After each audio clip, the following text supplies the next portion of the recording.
then yeah, the reservation can stay on to a very maximum of 30 days. 30 days? Can you imagine a car just sitting reserved for 30 days? 20 grand or whatever, just sitting there doing nothing for 30 days. This is the first time that you as a platform are endangering our ability to earn money. It's never happened before. In a car that isn't sold, this wouldn't exist, and this is how we do business. Why isn't this optional? Why can't we choose as car dealers the way that we sell cars? Well, hello. Kev Knight's here from Vision Prestige. Thanks for coming back to the channel. Hope you're all doing well.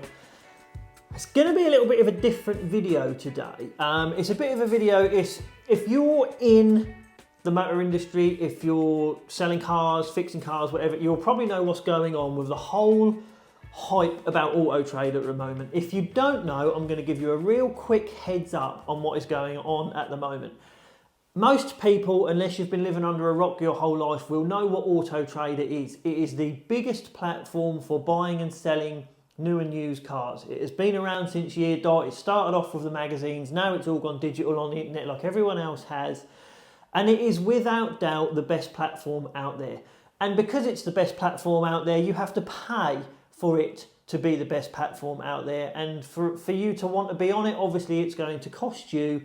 But arguably that should be reflected on the business that they give you and give you the ability to make a living selling cars. Well, just recently it has been in the headlines of pretty much everywhere about a certain section of what is now being forced upon us car dealers within our advertising packages. And it's a section called Deal Builder. And just a very quick overview of this. Deal Builder has been introduced over the past few months to certain dealers that wanted to choose it to see if it worked. There's lots of little aspects to it, and one of the main parts of this Deal Builder that is getting forced upon all of us, because it's going to be part of every single package if you've got a contract with Autotrader. There is no option, it is going to be part of what it is. Mandatory. You can't opt out of it. One of the biggest parts that is getting all the heat at the moment is the fact that there is going to be a reservation button on every one of our cars on Autotrader for £99, 100% refundable, doesn't even go into our account. The £99 is reserved by Autotrader. It's nothing to do with us, but it will take one of our cars off sale. It will reserve it, so that means it can't be reserved by someone else because someone else has already reserved it, and it can potentially be reserved for up to 30 days. Worst case scenario is 30 days. Obviously, there's going to be a lot more to it than that. Nathan Coe, who is the CEO of Autotrader, has done a sit-down interview with Car Dealer Magazine. Car Dealer Magazine have got their own podcast, their own YouTube channel, and James and John have done this. I haven't reached out to James and John. I mean, I don't imagine they'll watch it. If they watch this, James, John, I'm really sorry I haven't reached out. I will reach out, but I wasn't ever going to do a video on this. Loads of other YouTubers have done it. I was going to avoid it, but it has got to a point now where it's so serious, I've had to do one. So I'm going to watch this. I'm going to cut sections out of it because it's over an hour long. I'm going to watch this and give a little bit of feedback along the way, depending on how it goes. I can only imagine I already know how it's going to go. But we're going to watch it together and let's see how we get on. I will link the whole interview in the description below from Car Dealer Magazine. It's not something that I've done, as you will see, but I'll link. If you want to watch the whole thing, I'll link it in below, in the description below. So let's get on to it and let's just see how we get on. Nathan, it's been a difficult week for Autotrader, I'm sure, but let's go into the detail, and you can give your side of the story. But firstly, are you surprised at the backlash that's happened over the rollout of Deal Builder? I think yes and no is probably the answer to the question. The reason for not being, the reason for surprise, I guess, if we start there, is that this is a product that we've been working on with retailers for just over 3 years now. And we've been taking on board feedback. Retailers have been opting into it, and by and large, the feedback that we've had from both car buyers and retailers was actually like, I want more deals, because these deals really convert quite well. So that's partly the reason for the surprise. I think when you look back with hindsight, we kind of had confidence that, okay, this is good for retailers now. So rather than trying to charge for it as a standalone product, we announced in June, we said, we're not going to do that anymore. We're just going to allow access to this for all retailers and for all car buyers, because we can see that there's a real efficiency gain to be made for retailers. So we obviously kind of put our foot down and said, okay, well, let's get this out there as quickly as we can. Now, I guess when we look back, it turns out that perhaps we went a little bit too quickly, and that's caused some retailers to be confused. Combined with some of the stories last week, there's a bit of misinformation out there, and it's left retailers. It's not just necessarily the group of retailers within those groups or that have posted cancellations. I think we're just as concerned for all retailers, because a whole bunch of them that are on the product or looking to go on the product or interested in the product are kind of saying, well, hang on, what's this? This isn't what I thought was the case. So we've had to get around. I mean, and for that, I am sorry, actually. I really,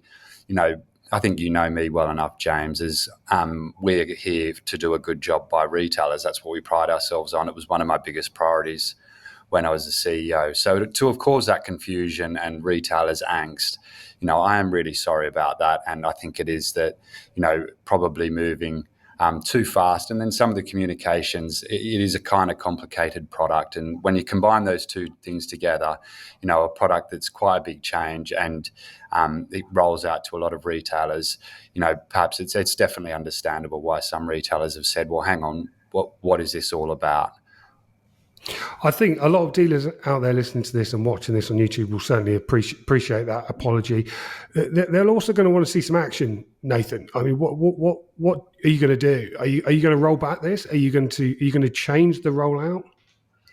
So no, we're not going to. I mean, like I said, if you kind of take where I started, there is rolling back Deal Builder isn't something that we're going to do. We're very convinced that it's the right thing for retailers. It's the right thing for car buyers, and I think we've talked a lot about why it's right for car buyers. Gives them choice, different ways to interact with retailers, get clarity on part exchange values, but that's a bit less relevant for your audience, obviously. I think when it comes down to retailers, we have had so many retailers over the years, and this is even more so the case with the NI increases and cost pressures that they've got, saying, listen, I've got a lot of labour costs. At the moment, it takes me, depending on, probably on an Autotrader lead, I've got to get 4 to get 1 sale. It's kind of 1 in 4 conversion. For other competitors, it's sometimes as high as 1 in 10. 1 in 10? 1 in 10 convert? I thought 1 in 4 was bad enough. See, it's a conversion. If a car dealer is not converting 10 customers and only getting 1 sale out of every 10, there is nothing that Autotrader is ever going to be able to do with that dealer. That's a dealer problem. That is nothing to do with Autotrader. This package is not going to help that in any way. 1 in 4 is but hold my sales at the same level I'd otherwise achieve, then that's a real saving for my business. And when you think about what we're doing, it's not just, it's kind of Deal Builder on top of leads combined with buying signals. I think there has been a bit of a misunderstanding that we're moving to this deals thing and moving completely away from leads. You kind of hinted at it in your introduction there around contact points. This is very much leads plus deals plus buying signals. Certainly a positive step forward, that, Nathan. I mean, I'd like to get into a little bit of the detail here, though. But sure. Why do you think Deal Builder is the future? What is it that you think about this new way of buying cars, reserving a car for £99 that is the positive way of selling cars? Do consumers want it, firstly? And secondly, we've seen that a large element of the dealers don't want it. So why is Autotrader so adamant this is the future? I think, adamant's not necessarily the right word. I'd say working with retailers, we have become convinced over 3 years of working with it that actually when retailers take it, when they're using it, they see it as a really positive thing. I think it's really hard when a lot of retailers are not yet. About half our retailers are on the product, and we see very little opt-out rates when in the early phases where you were able to opt out of the product, very, very low opt-out rates. So to start off with, half of the dealers that are on Autotrader had this, and that means that 7,000, roughly, there's 14,000 dealers on Autotrader, so roughly 7,000 of them didn't have it. us being one of them, and we had the option to have it, but they did have the option to pull out of it, but then you took that option away. Why would you take that option away? Surely that means that 7,000 of them were against that. I think your more important point for dealers is, why is it a better way to sell cars? So I'll come on to that. From a consumer perspective, we want to be able to provide a consistent experience where they've got multiple ways of interacting with retailers, where they can do a bit more of the work online in a way that works for the retailer, their finance, a guide around part exchange that doesn't at all commit the dealer to it. A guide around part exchange that doesn't commit the dealer to it. So who's going to be committed to it if they've priced a part exchange? Who's pricing the part exchange? So you're pricing the... And that way, when they come into the retailer, they're more ready to buy. The reservation part of it is really about one of those signals, along with our buying signals, as to this person is really ready to go. Right, so they're ready to buy. So you're saying that you're pricing the part exchange. So, is there going to be an Autotrader rep that goes out to see this part exchange to do an appraisal on it, both body and mechanical, look at the tyres, look at the service history, look to see what sort of condition it's in, look to see whether it's a 10 owner with zero service history, or is it so it would arguably sort of need a low value because you're not going to price that high, or is it a 1 owner, is it a hen's tooth of a car that we would quite happily bid way over a trade figure for it, because you know it's going to sell better, you know it's going to achieve a better retail price. I mean, who's going to do that at Autotrader? Because they're not going to do it, are they? That's our job. If you flip that round to, well, why is that better for a seller? I think it comes back to exactly what I said. For me, it is a really simple thing. It's that when these deals come through, and hopefully now when leads come through with buying signals, retailers will be able to make much better use of their time and convert more of those more quickly into sales with less labour involved, less time, as some car retailers would say, with tyre kickers or people that are low quality, not really interested, not really in the buying funnel. We want to make sure that the very best sales prospects are put in front of our retailers. We really want to improve the quality of what Autotrader sends dealers already is pretty good quality, but we can make it even better and make their lives easier and give them less work to do. That's pretty much the strategy for Autotrader. Right, do you know what? I'm going to put an example in here. I'm going to have to put a couple of screenshots on here because this just doesn't seem in the real world to me. So we're only a little dealer. If you're one of our subscribers, you'll know that we're only a little dealer. I've got to give you an example to this because not so long ago, obviously we're still in November now. It's the 19th, 20th of November at the moment. At the start of this month, we bought a 2020 Ford Focus ST line, lovely car, automatic, in white, everything that it needed to be, crazy low miles. We literally bought it from around the corner to our house. It was a lovely local car. Well, a long story short, we advertised that car very quickly. It needed very little prep, took the pictures of it and we got it advertised.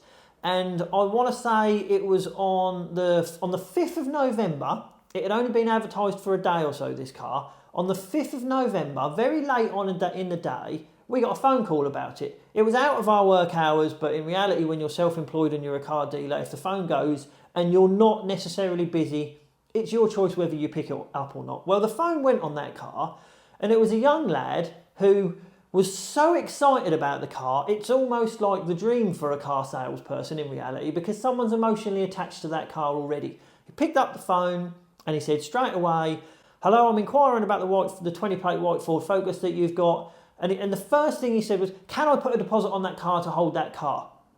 That's almost the first thing that popped out of his mouth.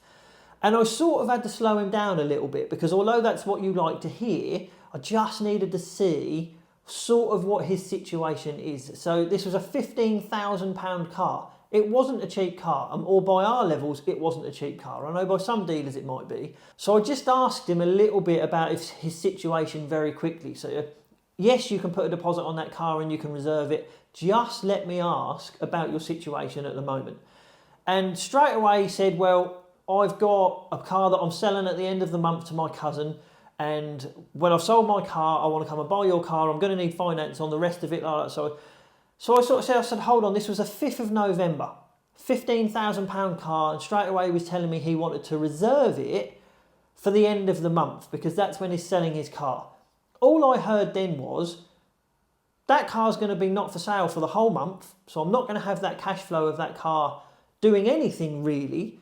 Is he actually going to sell his car? Is the sale going to fall through? It's a family member. His car was worth about 7 grand. There was a very big deficit between 7 grand and the 15 grand that car was up for. He needed finance for the rest of it. So I asked him about his situation. What is your current situation financially? Well, he said he's self-employed. I said, okay, how long have you been self-employed for? He said, I've been self-employed for sort of a year, but at the moment I haven't actually got any work. So I'm in between getting work and this and that. So he's an 18-year-old who is self-employed but hasn't got any work. So in reality, he hasn't got a job, as harsh as that sounds, but as a financial side of it goes, he hasn't got a job. He's not going to get finance on that car. So it wasn't a sale. I could never have sold him that car because he couldn't afford the car in the first place. And everything that he was telling me, he was very honest. And I had to say, I'm really sorry, but I can't take that car off sale for something that you might sell in 3.5 weeks. And then I know you're not going to get finance for the rest of it. So I couldn't do that. And I told him politely and he understood. And this is where this reserve thing is going to be horrendous for little car dealers like us. Because I'm going to show you a screenshot on, I can't put the names on there now, but I'm going to show you a screenshot of 2 inquiries that we got on that exact car the next day. So think about this business model here, this particular one. The reserve button's on there, someone reserves that car for a 99, this guy would have reserved that car for £99 refundable reservation fee. He would have hit that button, so them 2 other people that inquired about that car wouldn't have inquired because they wouldn't have known it was for sale, and if they did, it would have said it was reserved, they would have tried and gone and find something else. Unfortunately, that is the reality of this job. This was the one that came in the morning, another one came in. We sold that car very quickly. It was a lovely car, it needed next to nothing doing, we MOT'd it, and it went. Do you know what? I'm going to show you exactly what that created, that car. This would be a perfect example. Oh, come with me, hold on. Come with me, excuse the mess. Sorry about the mess in the workshop. But, so, here we have got, so we've got a Nissan X-Trail here that we have bought with the funds that was bought back in from the sale of that Ford Focus. Hold on, let me come around the front of it so this makes a little bit more sense. So I just had the dents taken out of that when you picked that up a couple of hours ago. Right, so as you can see, this is an 18 plate Nissan X-Trail, it's done 38,000 miles. It's a lovely car, and we bought that with the finances from selling the Ford Focus. This is a 2008, yes, a bit poorly at the moment, which is, I'm a bit of a snob because I'm a little bit embarrassed to have it on the forecourt. But this is a 2008 Ford Focus 1.8 Z-Tech. Chain-driven engine, Duratec HE, really good bomb-proof engine in there. It's done 54,000 miles from new. The lady that traded this in on that white Ford Focus had had it since 2011. That is a good news car. Yeah, it's cheap. Yeah, it's got a few scuffs around it. But that will do a family absolutely brilliantly. Once we've prepped it, once we put new tyres on it and made it a really lovely car, that will be a very good car and a cheap one, and that is what families need these days at the moment. Not everyone has got 20 grand to spend on a car. So it's, as you've got to realise here, this is not even the 20th of November yet. The cash flow in a small business like ours is the most important thing, bar none. If we didn't get them 2 other inquiries and sell that Ford Focus, the Ford Focus would still be out there. There would still be £15,000 tied up in a car that isn't sold. This wouldn't exist, and this is how we do business. Without this, it ain't going to take long for little businesses like us to go bust. So that reservation fee button is just an impossibility for us. We'll come on to that more. Oh, sorry about that. Sorry, I know I had a bit of a rant, didn't I? Sorry. Right, let's carry on. Dealers have said to me that I don't want reservations. I want leads because my team and myself are salespeople. We will sell to those customers when they arrive in the dealership. Let me give you an example. We had a customer come in this week who wanted to look at our Audi S3 that we had in stock. Wasn't the right car for them. We upgraded them to an Audi Q3 that we had in stock and sold it to them. They didn't know anything about it. We hadn't advertised it, but it was because they were there and we had them on the site, we managed to convert them. That would be the same in many dealerships up and down the country. Yeah. Those people want leads. Is this not a stumbling block to providing those sorts of leads? No, not at all, actually. And one of the other actions that we've kind of put on ourselves is we have a new product page that's been through testing now that will give retailers more of those leads that they care about, equalising the contact options that I think you've mentioned previously. So we've heard that message and we've got a new product page that we're going to go out there with. But just flipping back to your point, leads aren't going anywhere. If anything, we're making those leads even more powerful. And for the right consumer, actually, when that consumer comes into your dealership, what you'll know about them now on a lead or on a deal is exactly how ready they are to buy, whether they're a local buyer or not. And actually, we'll give you the information that tells you the other vehicles that they may well be interested in. So I'd say we're actually facilitating and our goal. I mean, No, but we would know that if they'd have phoned us up in the first place. We'll find that out in less than a minute, but we'll also find out what sort of person they are, what they sound like, what else they've looked at, why they're interested in our car. That is our job. That's what we need to know, all that stuff. That is not your responsibility. That is not what you're there for. You are there to show them our car. End of. That's it. That's always worked like that. Why have you got to take on part of our job? That's why we are self-employed. That's why we want to do it. Only work because it works for retailers. So all the feedback that we take on board, both today, historically, and we'll still do this moving forward, is all about making this work for retailers. But I think when it comes to Deal Builder, leads aren't going anywhere. What we're doing is adding deals on top of it and buying signals across the whole lot. So if a consumer reserves a car and comes in, it's very easy for a retailer to work out something that suits them better. If anything, we just want to get them into the dealership and we want you to know this one's a really serious buyer. That's kind of as simple as it is. I think when it comes to reservations, look. But you're not going to know that they're a serious buyer. It's not your responsibility to vet them. How do you not get this? We will listen to the feedback. We'll get those advisory groups in place. If there's tweaks and changes that we need to make, we've made loads of changes over the past 3 years. And I think retailers, I hope that we've earned the reputation that we will listen and we will evolve our products. But it's a big customer base, and we accept that we can't get around everyone, and maybe not everyone will like the same thing. I mean, that's part of the balance that we've got to get. Some retailers want this, some retailers want something totally different, whereas we've got to try and find the best common ground, which there'll always be some people that doesn't suit. I wish that wasn't the case, because you know what I'm about, but it's just a hard one, and it comes with the job. Yeah, you certainly can't please everyone when you've got 14,000 customers. I do appreciate that, but I would like to just touch on the consumer side, because you are a two-sided marketplace. Without one, you haven't got the other. Yep. So without one, you haven't got the other. There is so much value in that I don't see how they can't see that. In reality, what is Autotrader without car dealers? It's got 14,000 dealers on this, and how many of them are going to be private sales? A few hundred, a few thousand. So without car dealers, Autotrader is just an empty internet platform with nothing on it to sell other than tumbleweeds and a few private cars. Why can they not see how important we are to them? Consumer experience. What is it that gives you the confidence that the majority of car buyers want to interact in this way? Because just from my very limited experience in the motor trade, our reservations, although we push them, are very low. Most people are not happy to put £99 down, which we do too, because they want to come and see the car or they want to come and see the car first. So, what makes you confident? Have you got evidence or research to show that the majority of customers want to do this?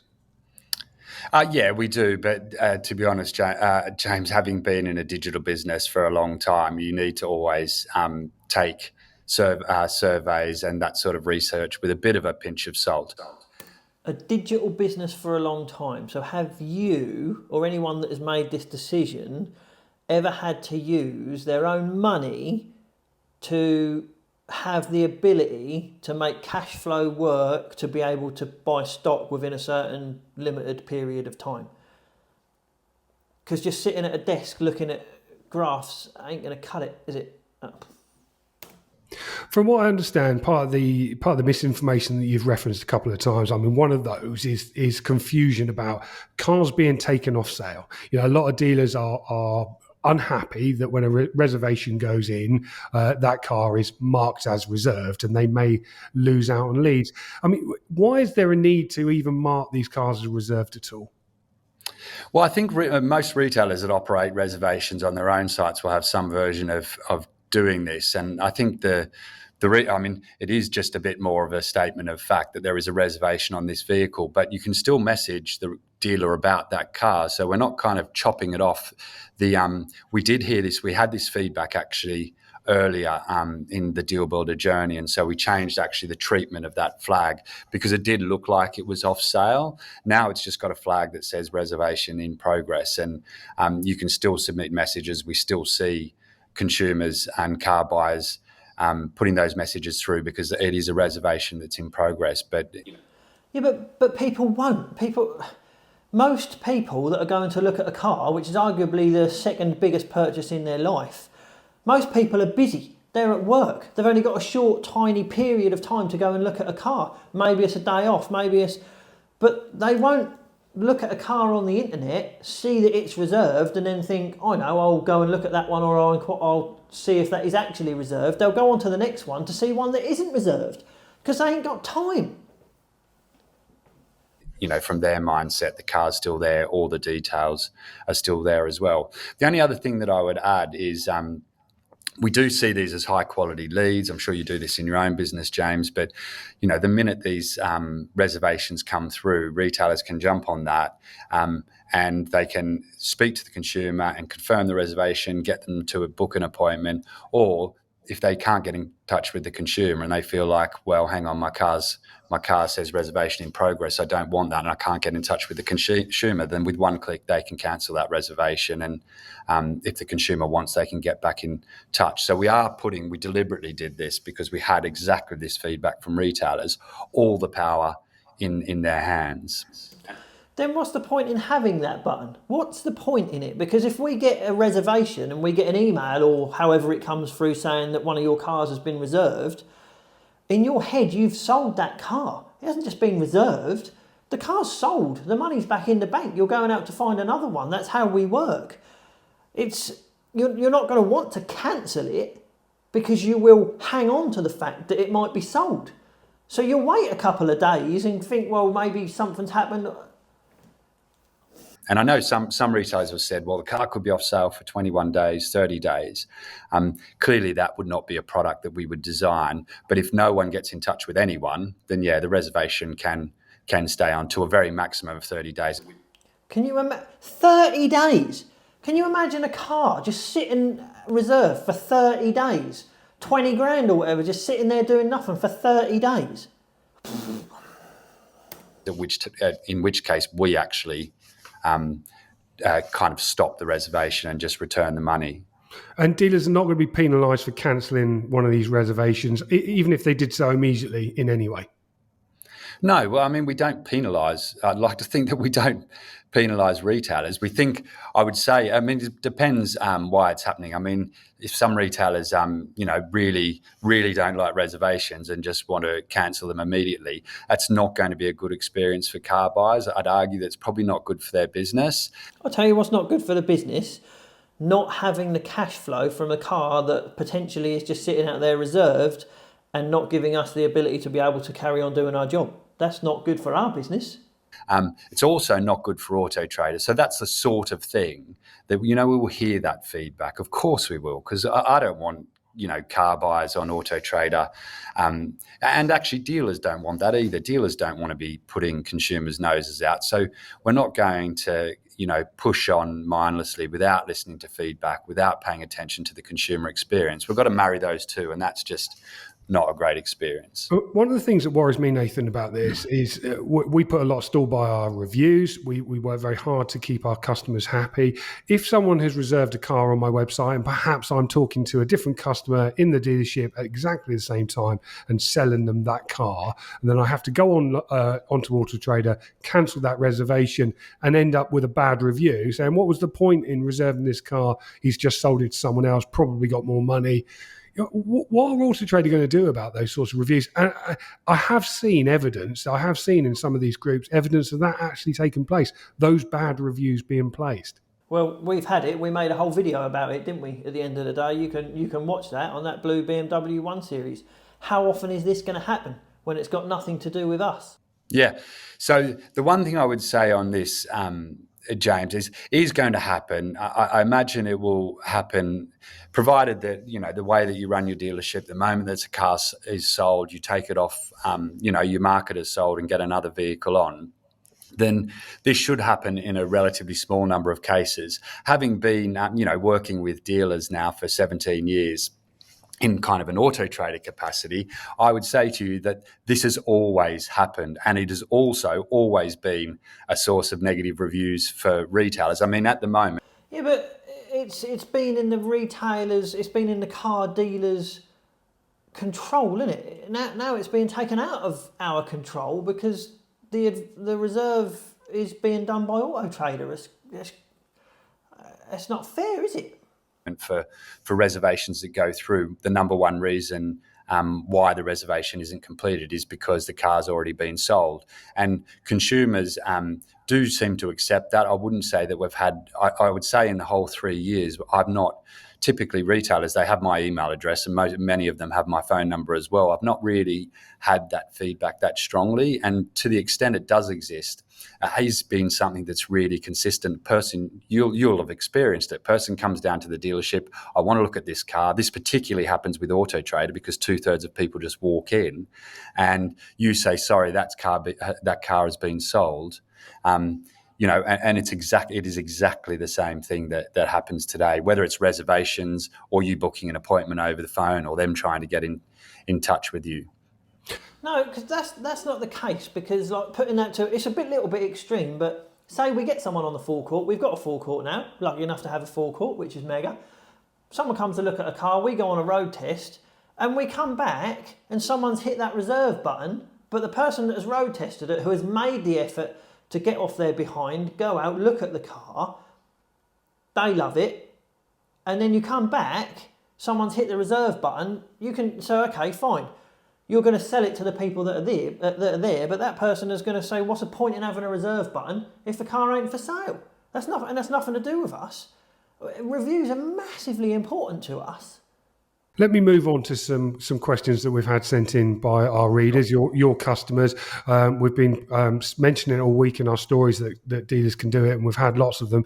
I mean, the first one, I won't mention their names, but I'll go on to their questions. The first one is, why is the £99 fee refundable?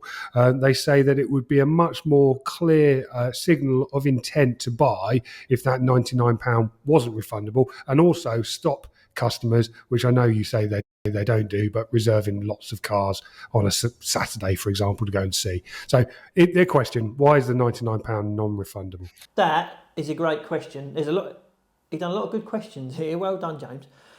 Now, I'm going to jump in here again because a few months ago, we had a customer come and look at a BMW 1 Series convertible. It was a really nice car, but it wasn't a unicorn of a car. There was plenty of BMW 1 Series convertibles around. And he wanted to look at a few of them. And he came and looked at ours on a Saturday in the morning. And what I didn't say is he did phone us up, told us everything about the car, told us what he wanted, said this was on a Thursday. Can I put a deposit on that car and come and have a look Saturday morning? Now, that was a day and a half away. We said, yes, no problem, £250. And if you turn up and the car isn't what it is or whatever, and you change your mind, it's a refundable deposit. We won't keep deposits for no reason at all. We don't work like that.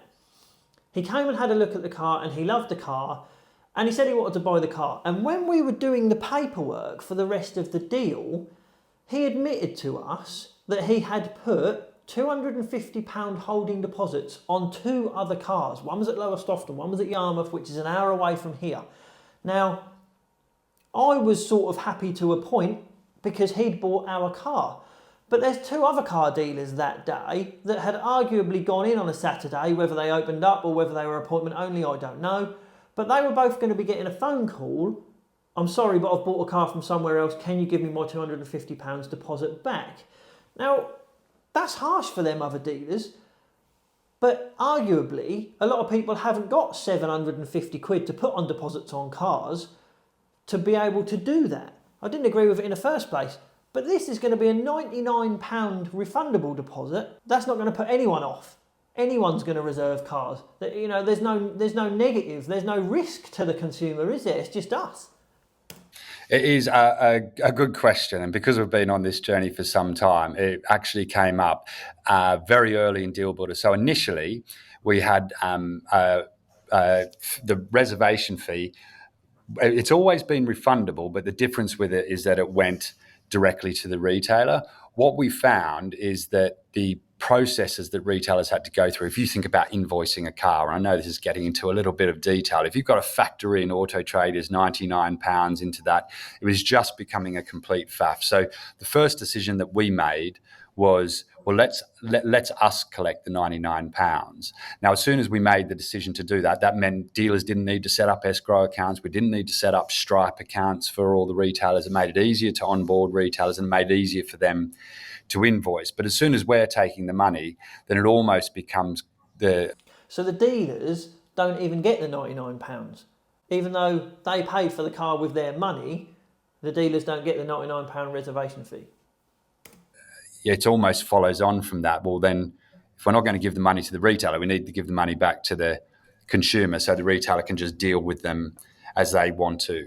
I also think generally when it comes to these things, it does allow the retailer some flexibility. I think some of the problems that you've talked about today actually would be compounded by the fact of if the refund, the deposit wasn't refundable. Pardon me. So that was something that we reiterated with retailers. At first, we thought it really made a lot of sense for us to take the money, park it in retailers, and then they can kind of factor it in. But it turned out to be one of those things that retailers just said, no, this is just like a total pain. And to get around it, what they were doing is actually cancelling the reservation, but they didn't really want to do that for some of the reasons that were spoken about. So a bit of a long story, but that was one that came straight from dealers, actually. But I do take the person's point, actually.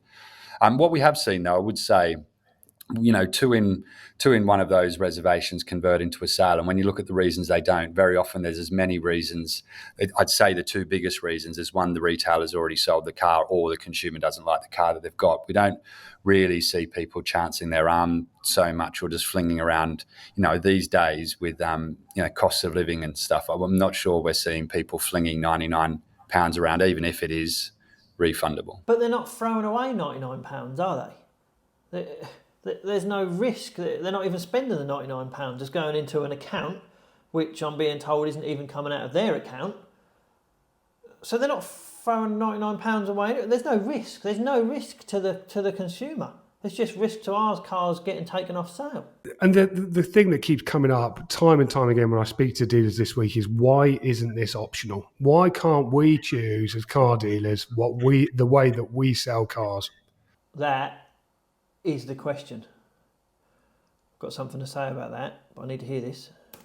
And where I'm interested in this one, actually, James, is that about reservations or Deal Builder more?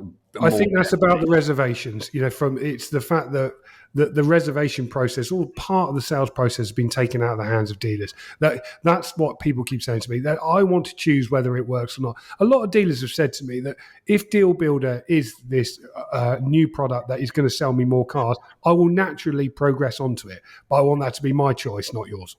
See, the thing is, with this reservation. There's a well-known saying, and I haven't been about enough to know whether this is a well-known saying within other industries or whether it's just a car industry motor dealer thing. I don't know, but pretty much one of the most important, one of the biggest sayings in this job is some of the best deals you do are the ones you don't do.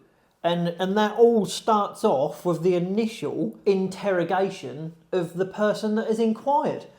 You are there and you use your experience to work out how ready they are, and if you actually want to sell that person this car for whatever reason it might be, and this takes all of that out.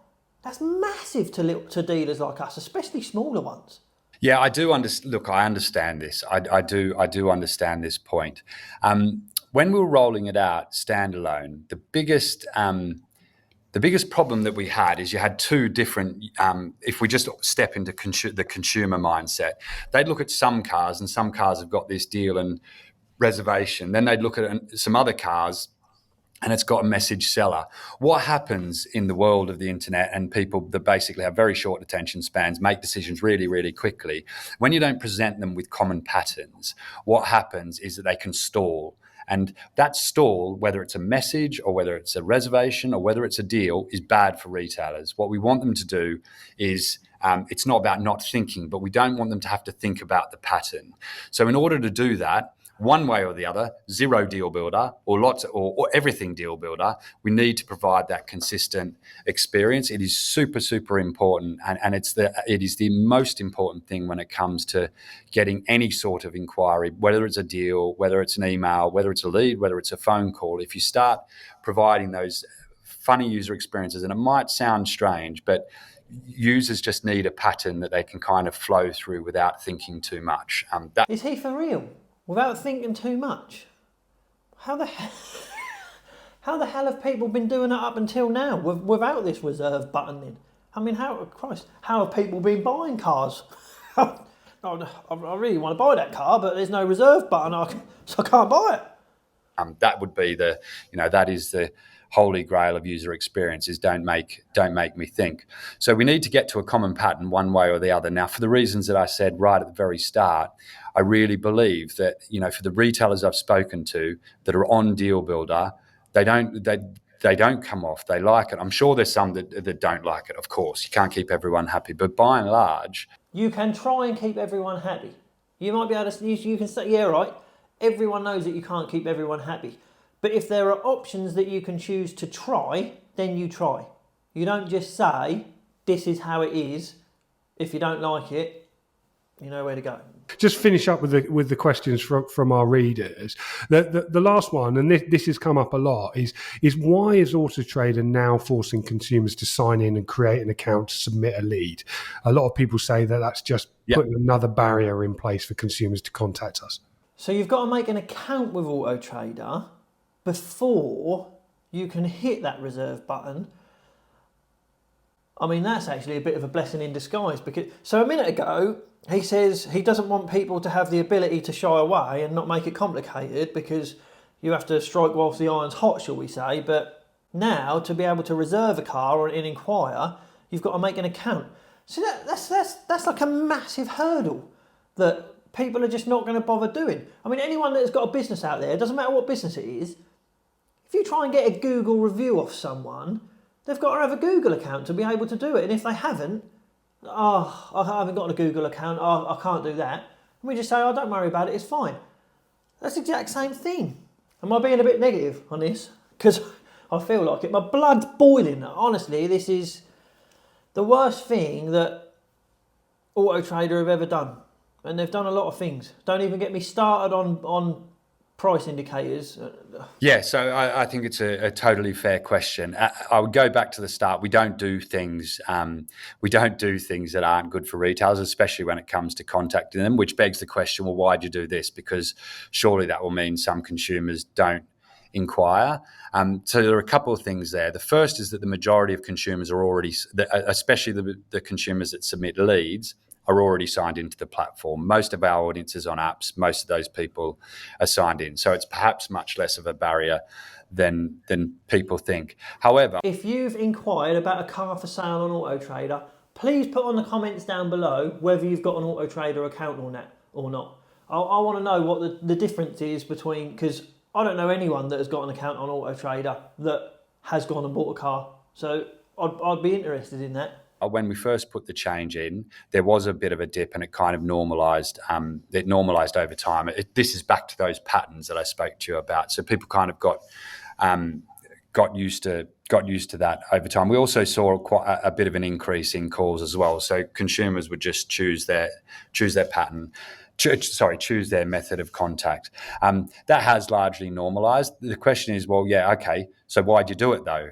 The answer to that is two reasons. One is we want that consumer to be linked to that retailer's vehicle so that they can come back and re-engage with the retailer if they haven't already, or if they don't hear back from the inquiry. So by doing that, think of it as creating an account and a permanent connection between the retailer's vehicle and the consumer. We can't do that without a login.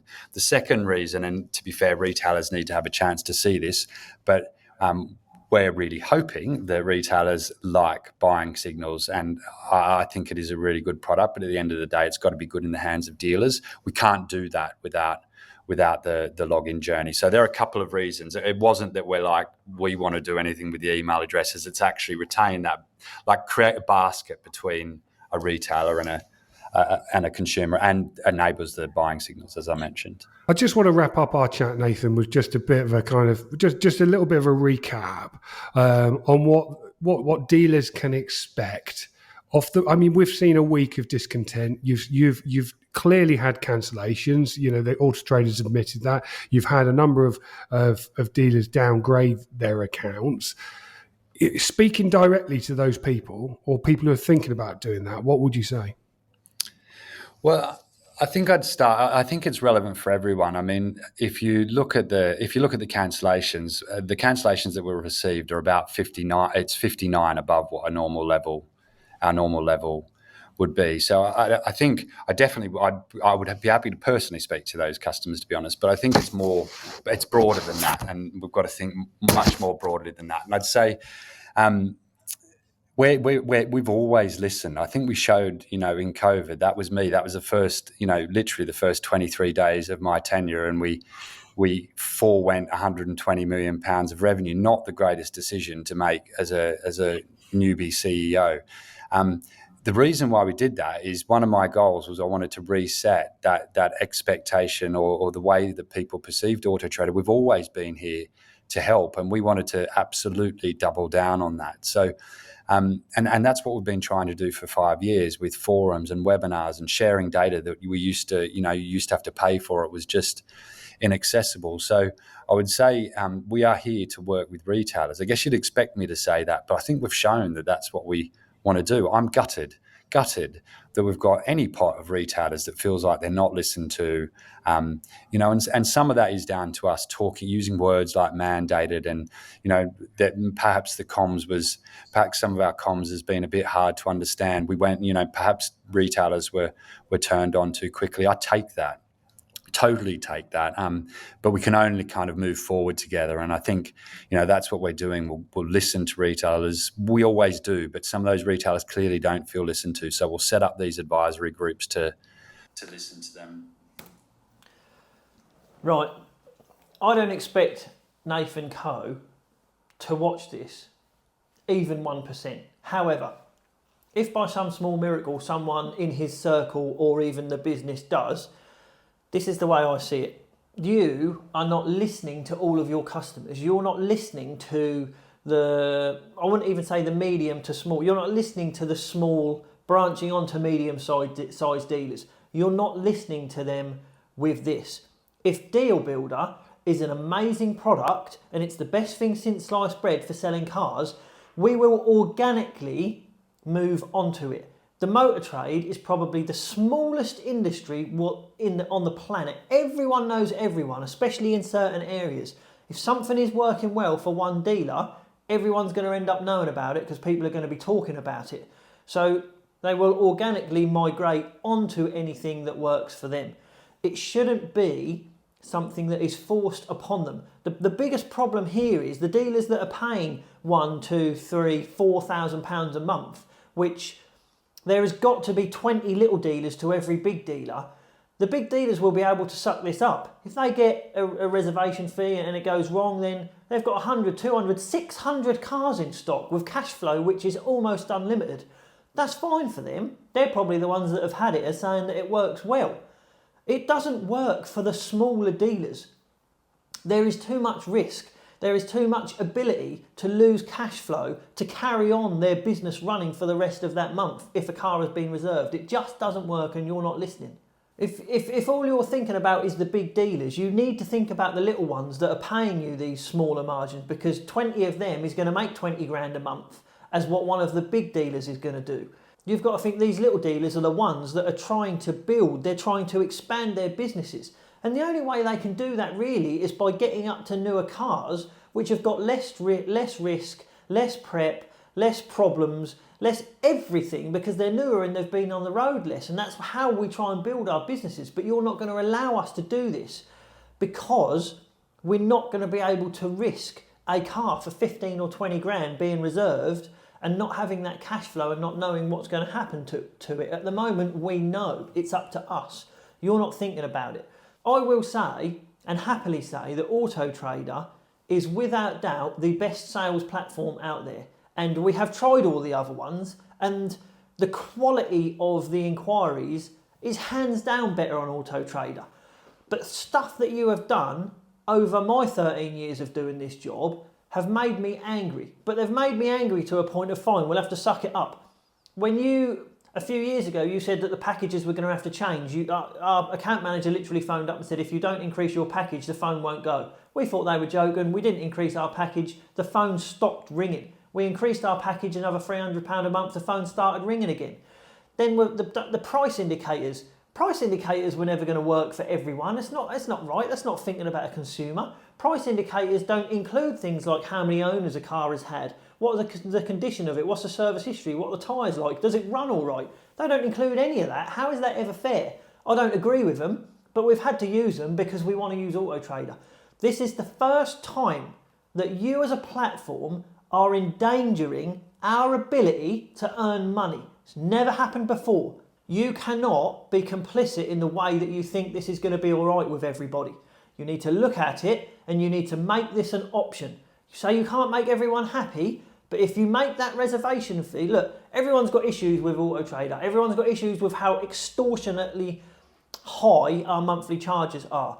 There are other things, but the biggest one is this reservation fee. Make the reservation fee an option. It can't be that hard. You're worth £6 billion or whatever it is. You will have a department that can make that able. If you can't do that, every car dealer is going to wonder why. Why? What is in it for you? Are you taking percentages when you say that you're not? It ain't all about the consumer. That's the end of my rant. I'm really sorry. And just so you know, yes, we are still on Autotrader. If any of you are watching it saying, well, Kev, you need to just scrap it, we need Autotrader. But going forward, if this goes on to it and this happens, someone else is going to make a platform and someone else is going to end up taking this from you. I mean, can you remember Nokia? Can you remember BlackBerry? Nathan, I'm sure you had a BlackBerry in your big meetings and stuff like that. I bet you ain't got a BlackBerry now because they've gone bust. There will be someone else come along if things aren't happy with your current customer base. Just saying. I want to say thanks to James and John from the Car Dealer magazine. I haven't spoken to them. I will reach out to them. Sorry, this has been a moany one. It's been a moany one, isn't it? I know, sorry, I'll get back to the normal stuff another day. I still love cars. I still love my job. I'm just scared. What else can I say? I will also, and there's one very last thing I want to say is, we had a webinar today, me, Claire, even our dent guy was sitting in here watching this webinar. It was hosted by Rob Cubitt of Cubitt Cars. Rob did real well. I've got to be honest, I was a little bit worried that he was going to, how shall I say it, bend under the pressure or buckle under the pressure of wanting to suck up to the COO of Autotrader. He didn't. He spoke from the dealers. He done well. Rob, if you should watch this, you done well. Thanks a lot. Hit that subscribe button if you like what's going on. Give us a thumbs up. Drop us a comment. I'll see you on the next one. Thanks a lot. Bye, bye, bye.